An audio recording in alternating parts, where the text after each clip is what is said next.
Welcome back नाजरीन। अच्छा, ये जो सिक्स सेंस की बात की है कि हम जो प्रीकॉग्निशन, नहीं there is one more word, premonition, I don't know what do you call that, premonition some word, I don't know.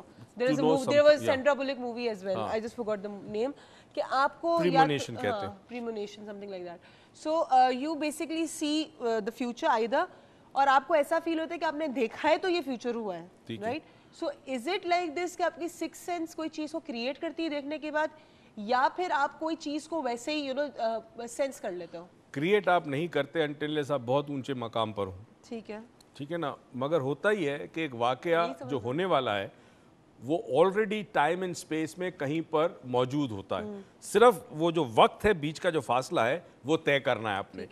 तो कई दफ़ा बाज़ लोगों में सलाहियत होती है कि उनकी जो सिक्स सेंस है, जिसको हम एक्स्ट्रा सेंसरी परसेप्शन भी कहते हैं, वो इतनी एक्टिव होती है कि वो फासले को पार करके वो वाकया देख कर आ जाती है। अच्छा, तो अच्छा, नींद में भी होता है कि चूँकि नींद में आप अवेयर नहीं होते, आप बेदार नहीं होते, आप मतलब नींद में होते हैं, तो उस वक्त वही प्रीकॉग्निशन आपको ख्वाब की शक्ल में आती है। तो ख्वाब भी एक डायमेंशन है और बेदारी भी एक डायमेंशन। अच्छा, अभी आपने एक बात की कि हम अगर कोई इंसान बहुत बड़े मुकाम पे हो तो ही क्रिएट कर सकते हैं किसी चीज़ को, सो दैट मीन्स कि हम again this is a typical very question that I might not have the words to explain, कि जो लोग होते हैं फॉर एग्जाम्पल एक्शन से चेंज करना, right? If everything is there in the future fixed, then what are the actions for? First of all, remember, see, what we call fix, जिसको हम fix कहते हैं, वो ultimate होता है। मतलब एक चीज़ ऐसे होगी, फिर ऐसे होगी, फिर यूँ चेंज होगी, फिर यूँ चेंज होगी, इवेंचुअली ये होगी। तो वो अल्लाह को पता है, एब्सोल्यूट फ्यूचर जो है वो अल्लाह को पता है। कई सालों से मैं बोलता आ रहा हूँ, जो इंसान जान सकता है वो चेंजेबल फ्यूचर है, ठीक है, चेंजेबल फ्यूचर है कि चेंज हो सकता है।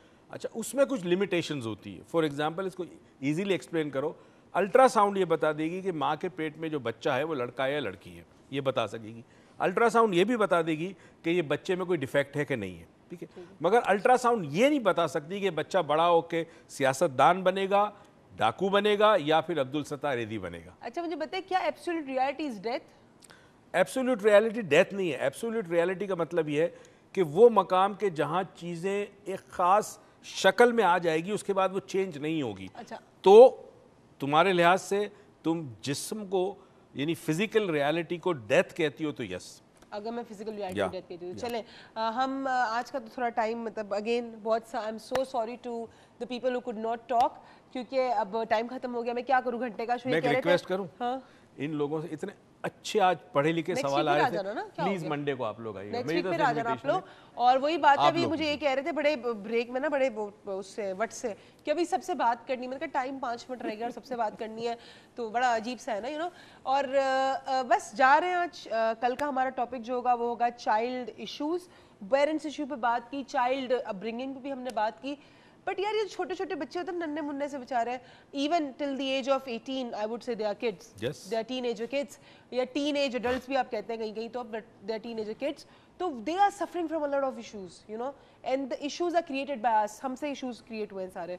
तो वो हम क्या कर सकते हैं उनके इश्यूज खत्म करने के लिए, जैसे कि child labour, child abuse, molestation, and again उनकी एज, और इसके अलावा स्ट्रेस से फिर बाकी जहनी बीमारियां, और उसके अलावा उनके जिस्मानी, हम उन पे क्या टॉर्चर करते हैं, हम कौन से लफ्ज यूज़ करते हैं जो उनके लिए सही नहीं है।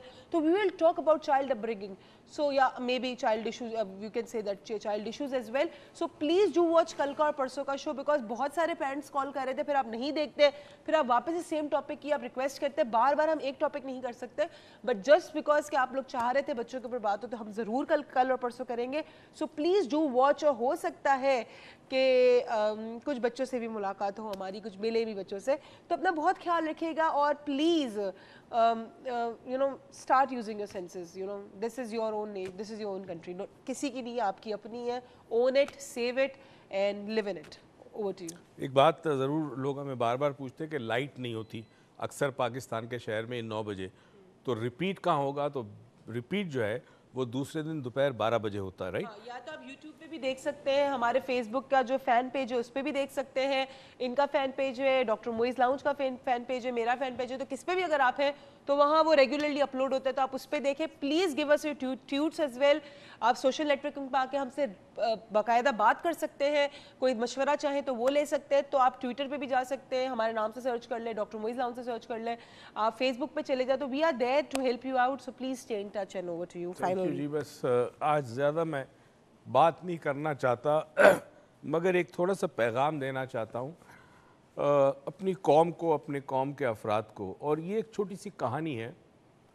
हातिम ताई का नाम आपने सुना होगा। कहते हैं कि सखावत में उसका एक मकाम था, उसकी मिसालें दी जाती है।